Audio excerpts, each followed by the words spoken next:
In section 3.8, we reached the end of a long chapter. Here we're going to rewrite equations and formulas. It's very important that you read these problems carefully. So we're going to look at the idea of a literal equation. So if we look at the equations 4x plus 6 equals 18 and 5x plus 2 equals negative 12, you could rewrite both of these in the general form ax plus b equals c. So we have a coefficient a constant b, and a constant c. So we've replaced our coefficient in both equations and the two constants in both equations with letters, and hence the general form. And this is an example of a literal equation. This is an equation in which coefficients and constants have been replaced with letters. We can rewrite a literal equation to solve for the variable, and the variable here is x. As we've been doing throughout this chapter, apply inverse operations and remember to work those inverse operations in the reverse order of what you would normally work with. So here we have ax plus b equals c. We have a multiplication and an addition. Remember, we're going to undo the addition first. So subtract b from each side to get ax equals c minus b, and then divide by a. We end up with x equals c minus b over a. So now we have a form where we can solve for x as long as we know the values of a, b, and c. We can also rewrite formulas to solve for a given variable. And you might be familiar with this formula where we have Celsius, the temperature in Celsius is equal to 5/9 times, in parentheses, F minus 32. And the way this is set up is, if you know the temperature in Fahrenheit, subtract 32 from that temperature, then multiply by 5/9, and that will give you the temperature in Celsius. That's great, but what if you want to go the other way around? What if we already know the temperature in Celsius and we're trying to convert to Fahrenheit? We can rewrite or manipulate this equation to do that. So first of all, we want to undo that 5/9. We can multiply by the reciprocal, 9/5. So if we multiply each side by the reciprocal, and I can do that here, so times 9/5, and ideally there would have been room here, but if we do it over here, times 9/5, same thing. 5's cancel, 9 cancels, and we have 9/5 c is equal to f minus 32. Then we add 32 to each side to get f by itself. So plus 32. And so we have 9/5 c plus 32 equals f. So if you know the temperature in Celsius, multiply by 9/5, then add 32, and that will give you the temperature in Fahrenheit. And here's where we need to pay attention to the wording. We can say in this case, the example we just did, we solved the original equation for f. And when you see something like that, for a variable, that means you're going to want to get that variable by itself. So we want f equals, and then whatever expression we end up with over here. On the other hand, we could say that we rewrote the original equation in terms of c, or we wrote Fahrenheit as a function of c. And in both of those cases, what that means is c is the input.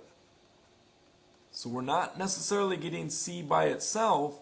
We're using c as an input, and we're going to apply some rule to that and determine the output.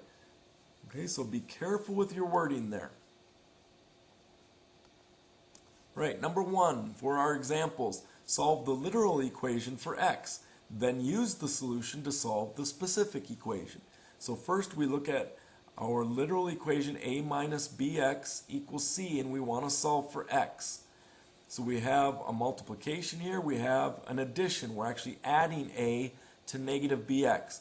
So we're going to subtract a first to get negative bx. Don't forget the negative. Negative bx equals c minus a, and then divide by negative b. And we end up with x equals c minus a over negative b. And now we can apply our values of a, b, and c here. So our normal form, our general form was a minus bx equals c. So a is equal to 8. B is equal to 3. Notice there's already subtraction built into the general form, so it's not a negative 3, it's a positive 3. C, on the other hand, is negative. It's a negative 20. Now we can substitute those values into this expression. So we get x equals negative 20 minus a, which is 8, over negative b, so negative 3. This is equal to negative 28, that's an 8, over a negative 3, which we can write as simply 28 thirds. And you can think of a situation where this would be handy. If you were setting up a computer program that had all sorts of variations of this form, but followed the general form, a minus bx equals c, you could set up a program very easily to solve for x given those various specific equations. Okay, write y equals 2x minus 8 so that x is a function of y. In other words, y is the input. So we want x by itself here. Right now, y is a function of x. We want to rewrite it so that x is a function of y. So from our starting point here, I'm going to add 8 to each side. Oops, that's an 8. So we get y plus 8 is equal to 2x, and then to get x by itself, divide by 2. And so we have y plus 8 over 2 is equal to x. And so now x is a function of y. If we know the value of y, we can determine the value of x. Okay, number 3, the area of a triangle is given by the formula a equals 1/2 bh, where b is the base and h is the height for that triangle. Solve the formula for the height, h, and then find the height of a triangle that has a corresponding base of 12 centimeters and an area of 144 centimeters squared. So here, the formula works great if you already know the base and height and want to determine the area. We can manipulate it in a case where we know the area and the base and want to determine the height. So we have a equals 1/2 bh. And we want to get h by itself because we're going to solve for the height.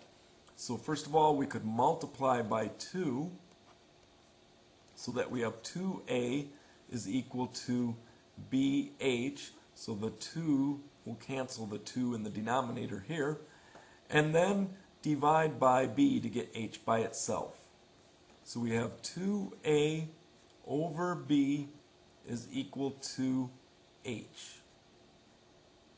Okay, so now we can plug in the values that we have for our specific case. So we're trying to find the height when we know that the area is 144. So we're going to take 2 times 144 centimeters squared. Oops, get an exponent of 2 there. Divided by the base is 12 centimeters.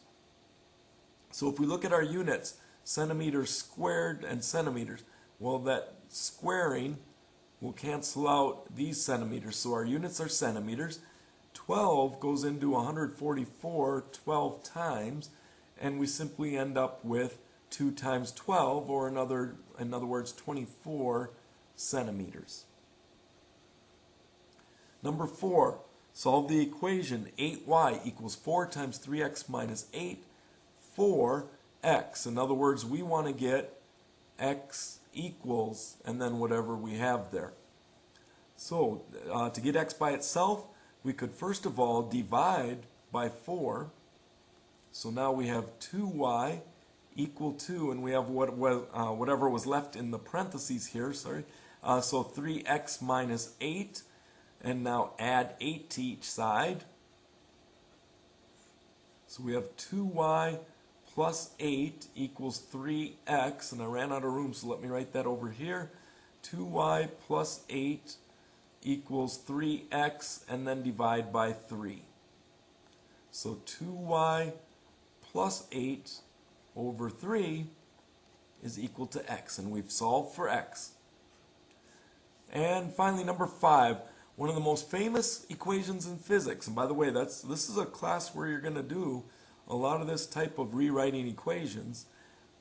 So one of the most famous equations is F equals ma, where F is the force, m is mass, and a stands for acceleration. Solve this equation for a. So we want a by itself, and that's actually going to be a quick one-step equation. To get a by itself, all we have to do is divide by m. So we get force divided by mass will give us acceleration. So again, be careful with your wording here, and good luck.